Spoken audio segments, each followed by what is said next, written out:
Welcome to Tyrompers No Limit Podcast.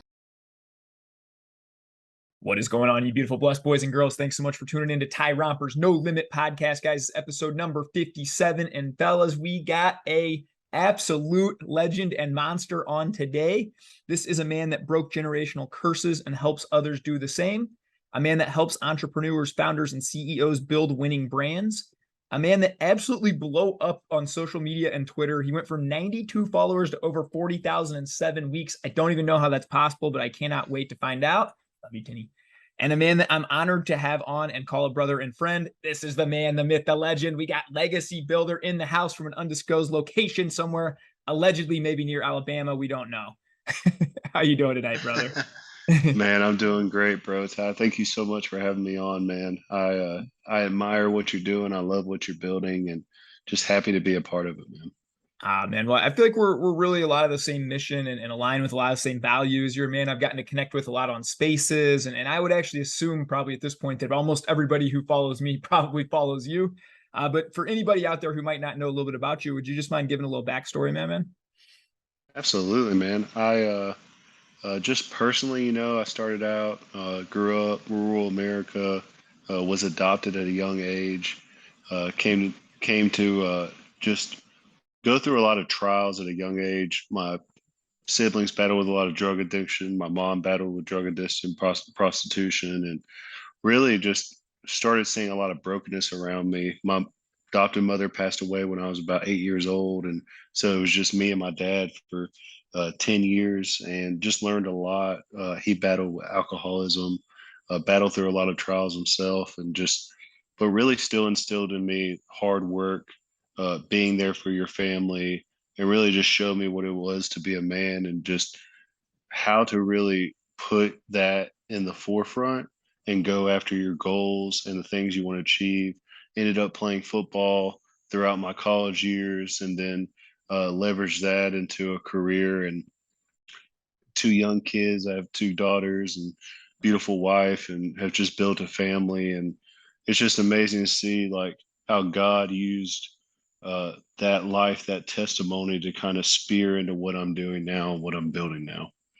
Man, brother, that's super powerful. There's a lot to unpack there. I love that last part you said at the end that, usually a lot of times people think when you're going through a struggle or really challenging times, you kind of see one of two paths from that. You either say, I'm going to make this test my testimony and help others later, or I'm just going to lay down and let it defeat me. And what kind of, it sounds like, growing up a pretty hard childhood, so to speak, in a lot of ways. What do you think? Was it your dad then that kind of instilled that into you, that kind of fight?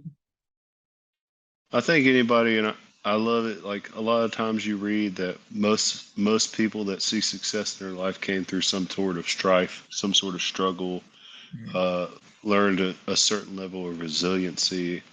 And I think it was my dad just realizing that and instilling in me that like, hey, we control our circumstances, we control our attitudes. I had a lot of really strong mother figures in my life, and a lot of people that just rallied around me and instilled those, and just having that innate ability of like, I talk about it all the time. I mean, it's on my profile about breaking generational curses. And I think at a young age, I always tout that I didn't really have much of a childhood, because when I was about 10, 11 years old, I decided, man, something's got to give, like somebody's going to change the DNA of my last name and my family. And why can't it be me? And I just kind of started putting those building blocks and those foundations in place to say like, hey, the buck's going to stop here. Like drug addiction is going to stop here. Alcoholism is going to stop here. Making excuses, victim mentality, all that's going to stop with me. And I'm going to start really putting the things, making the right decisions, and putting myself in a position where my kids, their kids, don't have to know the household, the strife, the struggle that I grew up in. Wow, man, that's super powerful. And you said you kind of had that realization even at a young age, 10, 12 years old, that kind of hit. Do you Right. think that stemmed from a part of faith? Was faith always kind of something you clung to, or when did that kind of develop in your life? Man, that's a really interesting question, story. I mean, I'm a man of God, a man of Christ. owe all the things I have in life, all the blessings I have in life to my relationship with the Lord. But I didn't come to know the Lord until right before I graduated high school. I had a lot of uh, people that came into my life that kept me in and out of church and picked me up on Sundays and took me to church. But really, I, I think it was always there. It's like one of those things that when you look back on your testimony and on the time, especially once Christ enters into your life, and you really think like, man, all of this is just Him weaving Mm. and making a story that's just like to His glory and to His honor. And so, I wish I could say when I was 13 or 14 that I was just like clinging to Christ, but really I say this a lot when I'm giving my testimony. It's like really I was clinging to me, Mm. and until I realized, and I was clinging to me hard. I drove hard, put a lot of pressure on myself, put a lot of weight on myself, and coming to Christ, I realized that like, you know what, all of that's for nothing if it's not for His glory. And Mm. so if we're not putting His glory and His calling for our life above ourselves, I mean, it's really all for nothing. And so it kind of lifted that weight, kind of reframed my mind and my actions and my steps, and really just put life into a whole new perspective. Wow, man, that's super powerful. And the first thought that I have is how cool is that that you kind of mentioned you had a community around you, people who would take you to church. And I think sometimes we can kind of just forget how big of an impact we can have because I look at a man like you in your life right now, and you impact literally. It's not a an exaggeration to say millions of people, tens of thousands probably directly. But if you look at what your impressions are probably every month on Twitter, your thoughts and the things coming out of your mind and heart are literally being seen by millions and millions of people every month. And so, those people that planted seeds in you early on, look at the impact of that. And you talk about generational stuff. I mean, how cool is that, that some of those people planted those seeds and then they came to fruition and what that's doing now in your family and in other people's families and lives.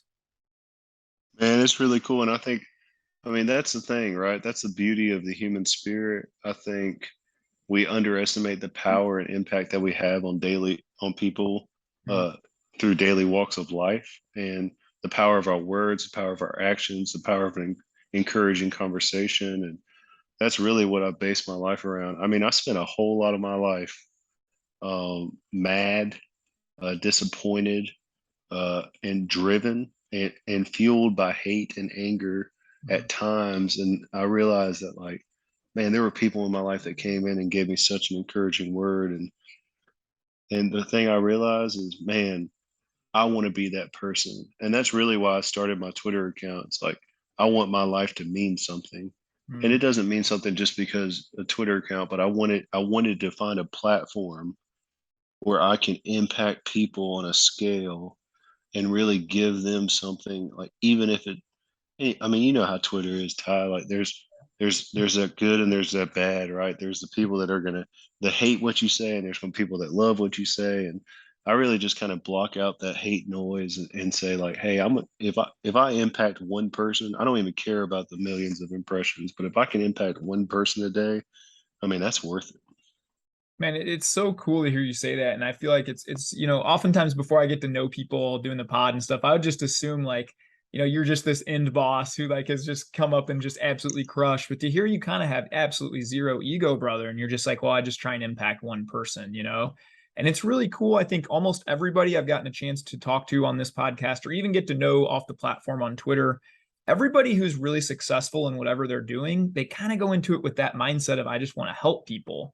So when you started your Twitter, man, you're probably a strategic guy, I would think. Did you kind of have any strategy around it? Or, going from 92 followers to 40,000 in 7 weeks, can you kind of, break down that process, what that was like? And, I'm sure Absolutely. that's So crazy. that actually is one of the clients I worked with. My account was a little different. Ah. I started with 0 followers, and I wish I could say like I got into Twitter and I had some like insane strategy and had a plan of attack and had it all figured out. But I spent the first 5 months, and I went from 0 to 8,000 followers in 5 months. I mean, grinding away at it. And actually, starting this year, I realized like, man, threads are powerful, and they're a powerful way to tell stories. They're a powerful way to get in front of people. And I just started writing a thread every day, and I did that for probably 5 months. And man, I just thread after thread after thread. I mean, content after content. Mhm. And 1 month I gained 40,000 followers in a month, and I went from 8,000 to I think I'm at 147,000 followers now. And I Wow. mean it. And the thing about it is the followers are great. I mean, followers are leverage, but it really gave me an opportunity to meet people like you. I mean, just to get in front of people, have that, I mean, social proof, if you would say. But I just kind of leaned into what worked, listened to my audience, didn't forget my roots. I mean, started as a fatherhood account, still talk about fatherhood a lot, love my kids, love my family, love my wife.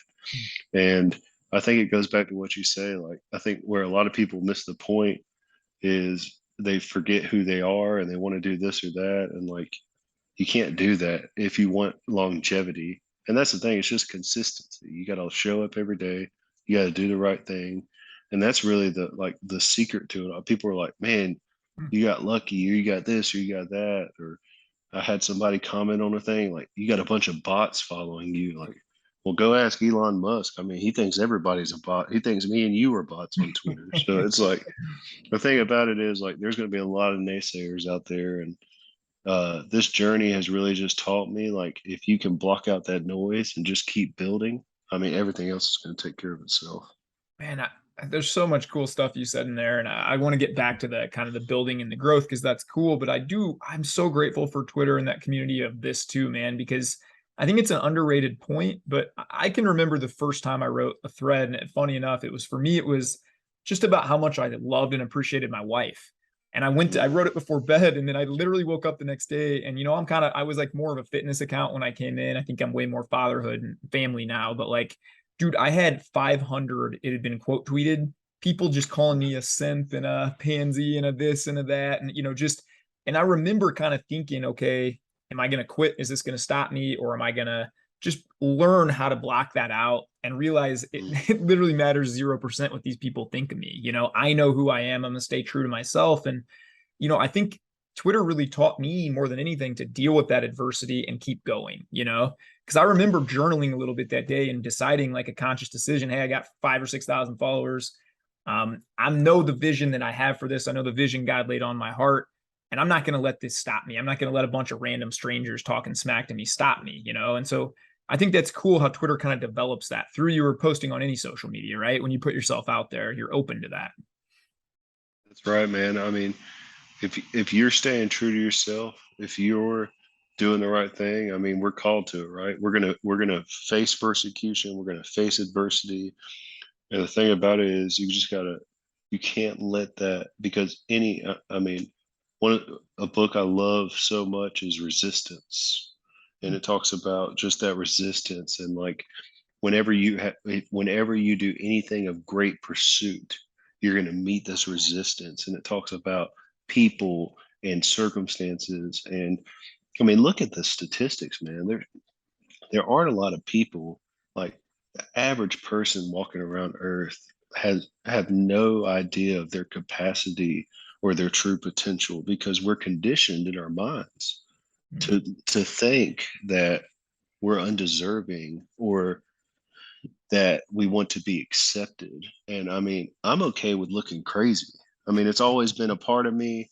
It's always been who I am. Like, I want people to look at me like I got six heads, whether I'm working or whether I'm loving my family or whether I'm doing Twitter. Like, Mm-hmm. man, if somebody, it fuels me. Like when somebody says like, man, you're crazy, or you're doing it wrong, or this or that, I'm like, okay, that's great, but I'm gonna keep doing it, and nothing's gonna stop me. And I want that like crazy factor, that like that edge that people are like, man, this nothing stops this guy. And that's what, like, one of the greatest compliments I've received from my father, or my close friends. And I think you can probably resonate with this. Like, I have a handful of people in my life that I truly care about their opinion, Mm-hmm. and that can check me, that can look at me and be like, "Hey, man, you're not being you, or this isn't you." Mhm. But the people that are close to me, that's been on my life journey with me, that's seen the adversity that I've gone through, some of the greatest compliments I've gotten is like, man, this guy, and this is something I want to be remembered by. Like this guy, nothing, he never let anything stop him from pursuing his dream and a vision that he has for his life. And I think everybody can kind of, if everybody could adopt, everybody has the ability, anybody could do what we do. Mhm. Anybody can start a podcast, anybody can grow on Twitter, anybody can start a business, Right. but it's that indistinguishable quality of like when I meet that first bite of resistance, am I going to keep going or am I going to let it consume me and stop me? And most people let it consume them and stop them. And I hope anybody listening to you day in and day out interviewing people, and I'm a big motivate. I'm a David Goggins guy. Like I'm a hardcore like mindset guy. That's like I want to be that freak of nature that people are like, man, what is this guy doing? It's crazy. And I think if people would just embody that more, some pretty cool things would be happening in our society. Dude, man, I'm getting goosebumps as you talk, man, because that's just, you got me fired up right now, my man. I do think I love what you said there, that I always have this saying, embarrassment is the cost of entry, right? And Yes. there's so many times where, yeah, if either of us went back and looked at, I started my first business when I had a couple thousand followers on Twitter, and it failed massively, man. And nobody's heard of it. Mm, Avalon Fitness, like I was right. willing to put myself out there many times and fail. And that's something I love telling my daughter, who's 7, that, you should be failing, right? You should be pushing yourself to the point where, whether that's your body, whether that's your mind, your spirit, whatever that is. But I do think too many people in our society, and you said it best, they're conditioned to, well, just play it safe, just stay comfortable, just kind of get by, blend in, don't make noise. And my man, the big thing that changed it for me was pre-COVID, like 2019ish. My family volunteered at a nursing home, and we did this for about a year. I actually got to preach there. It was kind of cool. And we do communion, and I give a little like 5 or 10 minute sermon, and then got to know a lot of the tenants. And every single one of them, what they said was, the last phase of life. These are people in their 90s, so they know they're in that last season. And I heard this probably 20 times, was the thing I regret is I didn't start the business. My friends all told me I was really good at quilting. I should have done it, but I got busy with life. I was afraid. I didn't do it. And not one person ever told me, oh, I took too many risks. I just wish I had played it more safe. And that was like such an eye-opening thing to me, is why do we care about what other people think along our journey? It's our journey. We need to jump more. And if we feel that tug, I honestly feel like those tugs come from God, and so we need to follow that with everything we got, and be willing to look foolish, right? Right.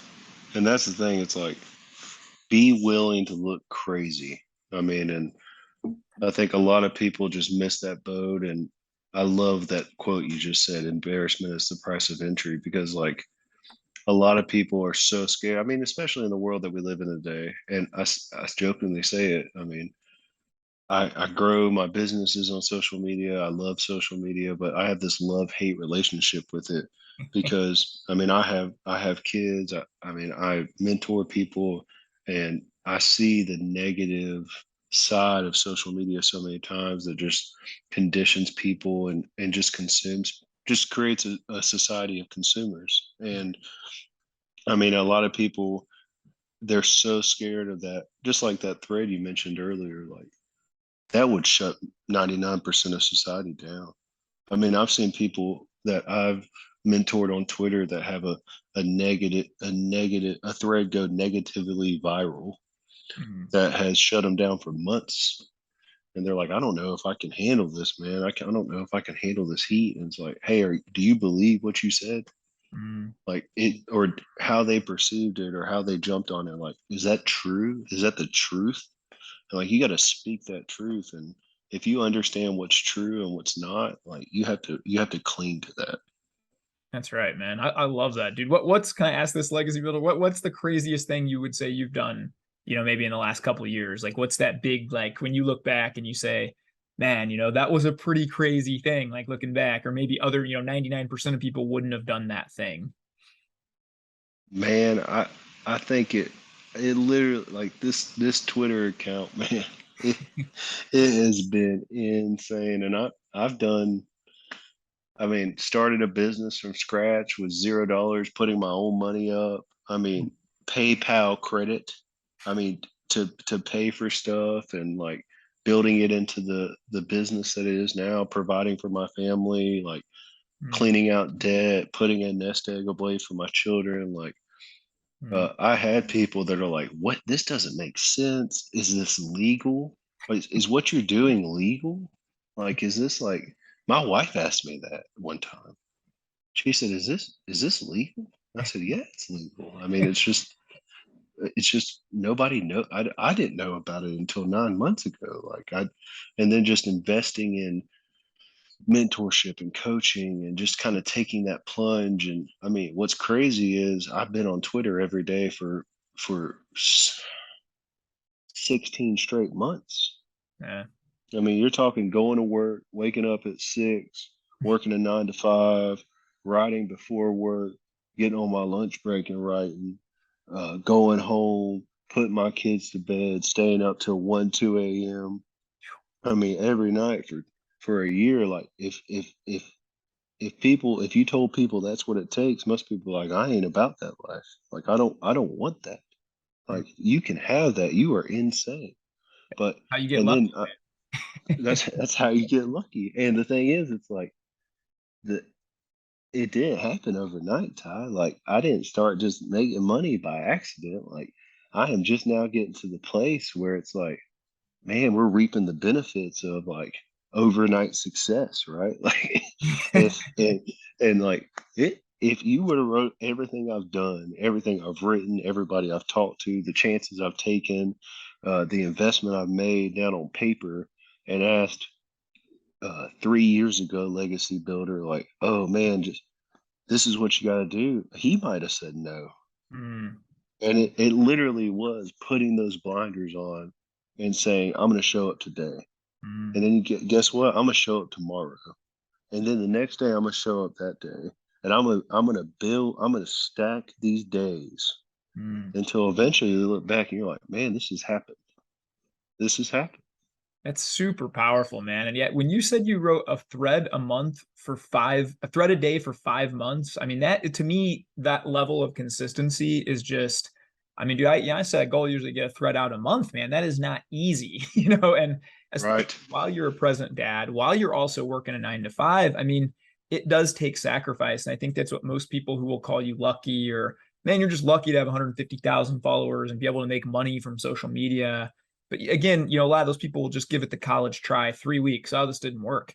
I mean, this is a man Oh, right yeah. here who's saying it's 16 months of this, and now you're just kind of seeing some of the fruition of it, right? And I can relate to that so much, man. When I had a couple thousand followers on Twitter and I invested a couple grand into Zach Hummel, and I had friends tell me, dude, you're paying some guy to coach you on Twitter in a life coach. Like, what a scam, and Mm. and man, I look back and I joked with Zach on the phone the other day. I said, brother, if I knew where that would have taken me 3 years ago, I would drop 200K for that, to be perfectly honest right Right. now, because now I get to wake up on my own terms. I think I went to the park 3 times with my family today. I had a couple clients in between, but I've literally got to create and design my own perfect life and how I want to live, and be around my family all the time. And that's worth more to me than anything. But again, what you've said and your point that I think is so valid, and anybody listen to this, when you have that vision or you have that tug, you've got to decide I'm going to see this thing through, right? It can't just be when the first resistance comes. It can't just be when the second one comes. You've got to decide in your mind, I'm going to see this thing through and I'm going to get to where I'm going to go, and it doesn't matter what comes up. That's right, man. And I think that's the thing. And I mean, you hit the nail on the head. And that's something that I encourage people with, especially my clients or anybody that, I mean, the internet, Twitter, there's so much, there has never been a greater time to access a mastermind of people that are doing and living the life that you want to live and doing the things that you want to do. And I think coaching gets this, I mean, ghostwriting gets a bad rap. I mean, there's a lot of, I mean, the sea between quality is huge. I mean, it's an ocean because there are scams out there. To say there's not and the thing is, like, I hate to use the word again, but we are conditioned to think buyer beware, everything's a scam, everything's a waste of money. People are trying to get one over you every day. And the thing about it is Twitter calls those people out pretty quick. That's one thing I like about Twitter, is because it's instant. It instantly verifies whether you know what you're doing or not. Yeah. And it does that social proof. And the thing is, like, anybody out there that wants to do something, invest. I love Alex Hermosi. Watch a lot of his content. Man, the things that man has done with his life, and it's like, hey, the greatest ROI is, don't worry about ROI, worry about RO me. I watched this video. He said one time, like, what's the return on me? Like, what is this coaching? What is this business? What is this thing going to do to put me? If you can tell me I'm going to meet with a guy 4 times, and I'm going to get more out of that than 12 months of doing it myself. Why would I not invest to fast track that? Who am I not to seek out that wisdom and that advice and that experience from people that have gone before me? I mean, I think about Dakota Robertson. Dakota Robertson is first of all, one of the greatest human beings I know. Just a great guy. But when I first started ghostwriting, my first client, I charged $100 a month. And it was this guy. He was a fitness guy in the UK, and I had no experience. And I was just like, man, I'm just going to do this. Like, I just did it.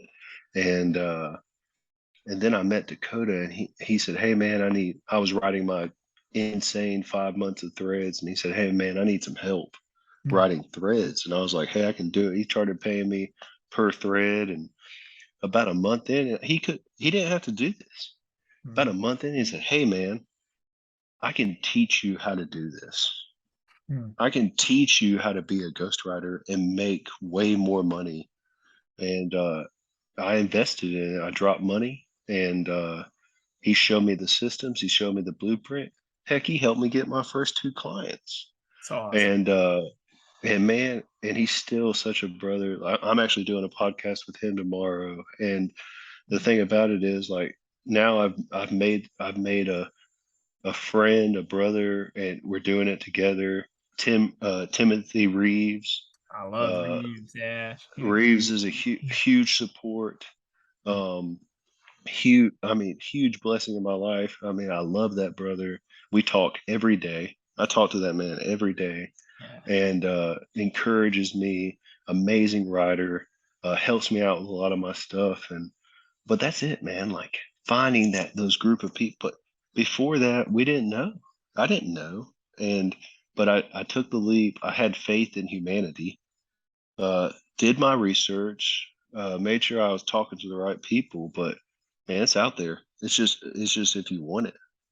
That's right, man. And you mentioned earlier, it's kind of never been easier. It's also never been harder in a way too, because you have to go seek it out, right? Like, it's like, if I just randomly log on to Twitter, probably the algorithm's going to give me, I don't know, poisonous, like, just whatever Nancy Pelosi's shouting about, or Mitch McConnell, or whatever this noise. I don't even know these politicians anymore, man. But whatever that kind of dark side is, that's definitely the more popular. You kind of have to seek out the right people. But then once you do, and I love hearing that you had that experience, with Dakota, with Reeves, because I feel the same way when I look back. Joey Devlin, Zach Hommel, Boss Your Day, Harrison, Save Your Sons. A lot of these guys, just kind of took me under their wing when I was starting, and didn't have to by any means, but helped me a lot. And I hope that now it's been kind of, mutually beneficial friendship. But you can seek these people out, which is such an amazing thing. And we live in such a great time where, I mean, dude, I would have never gotten the opportunity to know you and learn from you, but because of social media, we're living in 2022, man. I get to have a conversation, learn from you, and be made better by you. And I think anybody listening to that out there, man, just go seek this stuff out. It's out there for you. You just got to go find it. Save Your Sons is a goat. Helped me out a ton when I first got started. Helped me brand, helped me get my profile going. I think he saw me when I had under 1,000 followers, and I had a conversation with him. He helped me out growing. I love that dude. Yeah, dude, he's he is one of the coolest dudes I've ever met. I'll ask you about Right. this too and see your thoughts, because I remember he was one of my first guests on my podcast. And I asked him, I said, hey, Harrison, why do you go anonymous? How come? He's like, he's just this like chiseled, good looking, great kid, like, why do you Right. want to do this? And I really, it was like a light bulb for me too. He said, Ty, like, I've played in a band. I've been like in front of thousands of people. He's like, I don't want this to be about me. I want this to be about my message. And that really was really impactful for me. And I thought, man, that's just talk about no ego, right? Like, Right. it's a pretty crazy thing to have. Is that kind of a similar reason for you, or why would you say you like to remain kind of, I anonymous? like it. I like just being able to have no limits on my message, just getting out there and being and I think the anonymous people kind of mold themselves to what they view my account. And so it gives them a platform and an ability to say, like, in Legacy Builder, that's funny. I came up, my handle used to be Legacy Builder 8, and then I underscored it. But it it really is powerful because, like, who doesn't want to, right? I mean, we're all out here trying to be remembered, trying to build a legacy for ourselves, for our families, for our future. And the thing about it is, like, the beauty of the anonymous account is, I mean, people can just personify whatever they want, and it gives them the ability to really embody it. So that's what I love about it.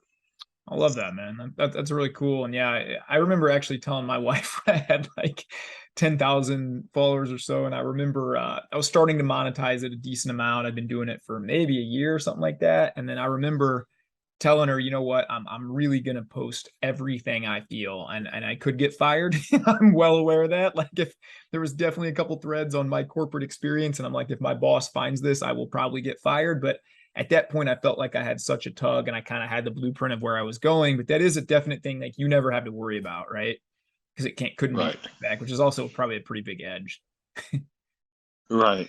I think it gives you that freedom to be like, hey, I'm just going to speak my mind. I'm going to do what I need to do. And it definitely there. And I tell people all the time, like, if if being called out, if being this or that is holding you back, start anonymous. I mean, if you have a strong enough message, if you have something that you feel strong enough about and you want to do, I mean, do it. Start it. Do it. Don't let that hold you back. And that's, man, I love Twitter. That's the beauty of Twitter, man. Powerful tool. I agree, man. Well, how do people usually find you, Legacy, and where do they contact you at? And like, what's the kind of the average client that you would take in nowadays, man? Yeah, so it comes from all over the place. Referrals. I do outreach. I have my landing page. I'm building my systems.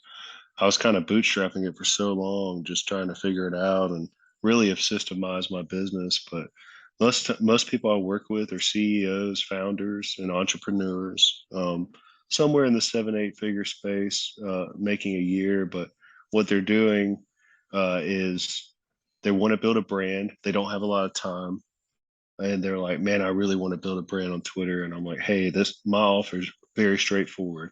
I handle all your content, tweets and threads. I do all the management, all the scheduling. I have a clear onboarding process for voice, tone, and direction." That's the number one question I get. Well, how are you gonna tweet for Ty, or how are you gonna tweet for so and so? Like, how does everything not sound the same? And I say, hey, listen, we're going to do this onboarding process. We're going to get down voice, tone, and direction. We're going to build a full content strategy, make your pillars, and make sure this content represents you in the best possible way. And we've been able to do that for dozens of clients now, and see great results. And that's really what I embody. And it's a systemized process, fine tuned over time. But we have some happy people that are doing some great things. That's so cool. I always actually wondered that, man, about ghostwriting. So when you sign a client, you have this kind of onboarding process where you really get to know them on a very deep level. It'd almost be like a Joshua Lysick, where he ghostwrites books for clients, and he says at the end of that, he almost feels like he is that client partly. He takes on their persona for a time being. Is it kind of like that? Then you get to know them on such a deep level that you can almost, you can convey that message and things that they. Multiple personality disorder, brother. I think it's That's exactly what it is, man. Getting that onboarding document, figuring out like what do they not want to talk about, what do they absolutely want to talk about. It's crazy, man. I have clients that are Christ followers. I have clients that don't want to talk about religion at all. I have Mm. clients that believe that you make your own luck. I have clients that don't like people that think that they're broke and have that victim mentality and really want to go strong in on that. Mm. And really, at the end of the day, it's not about me. It's about representing those clients well and getting their message across on a consistent basis. That's awesome, man. Have you ever had any pushback from anybody hiring you that says like, "Hey, Legacy, I love everything you do, but that you can't ever talk about the Jesus thing or anything"? Because I've actually had a couple clients reach to me and want coaching, but they're like, "Hey, man, I only want like the fitness and habit and mindsets, but you can't talk about the Jesus thing to me." Did you ever get that? Yeah, man. It's definitely interesting. I have I have done it. My dad had this rule. He went to the bar a lot, and he had this rule of not talking religion and politics. I've had actually been able to have a lot of conversation with him about Christ over the years, and as I gotten older, and it's been a beautiful thing. But I mean, when I go to clients, I'm like, hey, now, like, you got to do what you got to do. I think the Holy Spirit and God uses us in ways and presents opportunities for us to witness to people in a way that glorifies Him. And so I never push that. I always look for openings and opportunities. It's not like a qualifier. But the thing about it is, you know this as well as I do. The clients that work long term with me are probably fit a certain mold and fit a certain way, and the clients that are kind of in and out, they have some other beliefs and other view processes, and I think you attract the type of people you want in your life, and that's usually glory to God. That's how it plays out most of the time. Yeah, I definitely agree with that, man. I've seen definitely both sides, and I start praying for a lot of people right away, actually, that will come in and Mm, say that. And I've actually witnessed a couple get baptized his wife a couple weeks later, and kids a few weeks after that. And I had some really powerful stuff. And I think you know, I love how we kind of do the Twitter thing where it's, we're not just going to pound it down your throat, but we'll speak who we are. And this is what we believe. And again, man, I'll be friends with you. I don't care if you're atheist, Muslim, Jewish. I don't care, man. I'm gonna love on everybody, right? But I know right. who I am and you know who you are. And I think that's a powerful thing. That's right. Man, well, dude, I appreciate this so much, man. I know your time is limited. You probably got 3 hours of side hustling tonight. I do end everyone with a a rapid fire question, man. So if I could fire off 5 quick questions for you, you give me the first thing that comes to your mind. Is that fair? Absolutely. Let's do it, bro. All right, brother. This one you mentioned a book earlier, and so we'll see. But the favorite, most impactful book in your life, what would that be? Man, I did mention that book, and I mean, there's so many books that have shaped my life from a business side. I mean, I mentioned him earlier, Alex Hormozzi's $100 million offers. I mean, that truly going from just a guy riding at night until 2 a.m. to a full time ghostwriter that has a legitimate business. I mean, that helped me craft my offer and really get everything going. So I would say that book has impacted me tremendously. And then I love Can't Hurt Me by David Goff. I read that book probably 3 times a year. I listen to it in the car. I love that book. Dude, yeah, you keep it in the cookie jar. There's so many good things about that. There's so many times in my life I go back to. I just finished rereading that for the third time myself, Oh, it's so good. probably about a month ago. So yeah, it's such a great book, man. His story is unbelievable. Oh man. I love that. Well, dude, what's a number one piece of advice that you would give for a young entrepreneur out there that just says, "Hey, I feel this tug, maybe similar to how you did, but I don't really know where to go from there." What's one piece of advice you'd give somebody like that? All right. Simple, but so powerful. Start, fail, learn, go again. Start, fail, learn, go again. Iterate, iterate, iterate, iterate. And just, I mean, be crazy. Like, have a tenacity and a belief in yourself that exceeds all expectation and doubt. Mm. I love that, man. That go back to that craziness that you talk about. I love that. If you see the vision, it doesn't matter if anybody else does, man. Super powerful. Right. I love that. What do you think holds most people back from taking that risk then? Self doubt, fear of judgment. and just society. I mean, I think a lot of people, the biggest thing holding most of society back is themselves. I will say this, and I think you can, I mean, find a spouse that believes in you. I said that to young men and women. I've said this about my wife since the day I met her. We've been together. We've been married 7 years, been together over 10. And from the day I met that woman, she's made me believe I can run through a brick wall, been beside me, has believed in me, unwavering belief in me that has instilled a belief in myself. And that's not gonna affect just you. That's gonna affect your kids, people around you. Most important decision you can make in your life is your spouse. So find you a spouse that will make you want to run through a brick wall. Amen, brother. Yeah.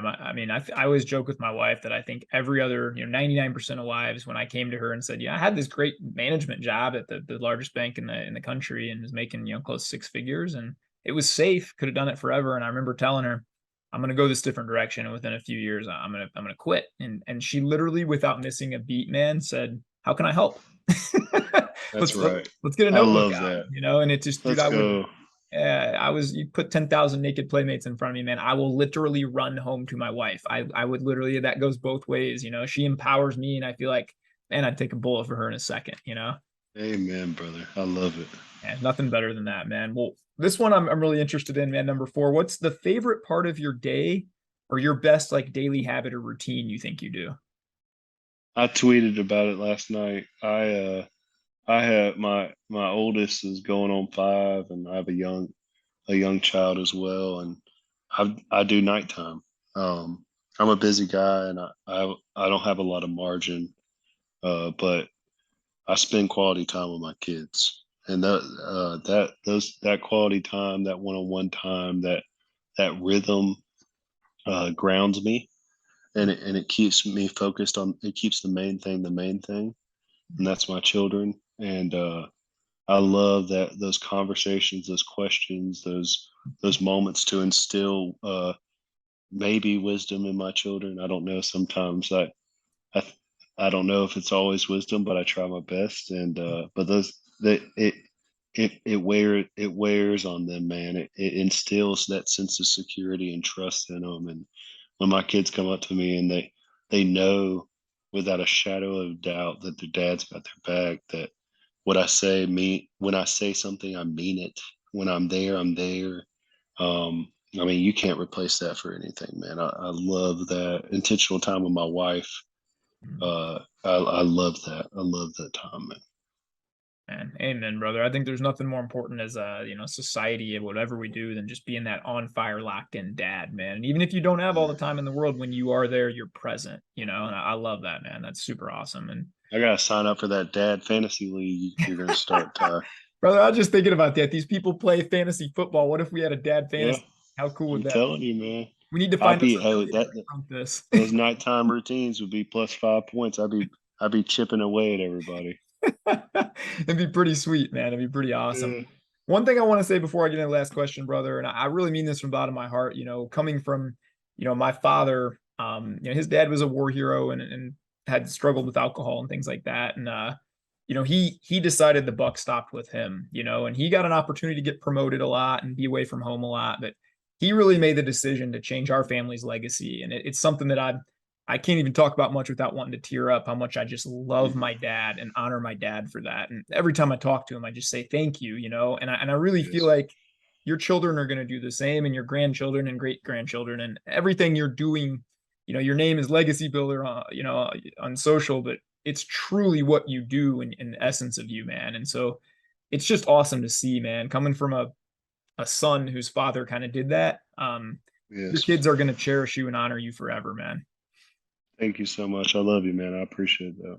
I love you too, brother, man. Well, question 5, man, you can knock us out here is, what's your future plans, man? And again, guys, I'm going to link everything the Legacy Builder does below. Reach out to this man. Please give him a follow on social. If you're somehow not, you're really missing out. This guy just puts out fire after fire after fire. It's amazing. I don't know how he gets out all the great content he does.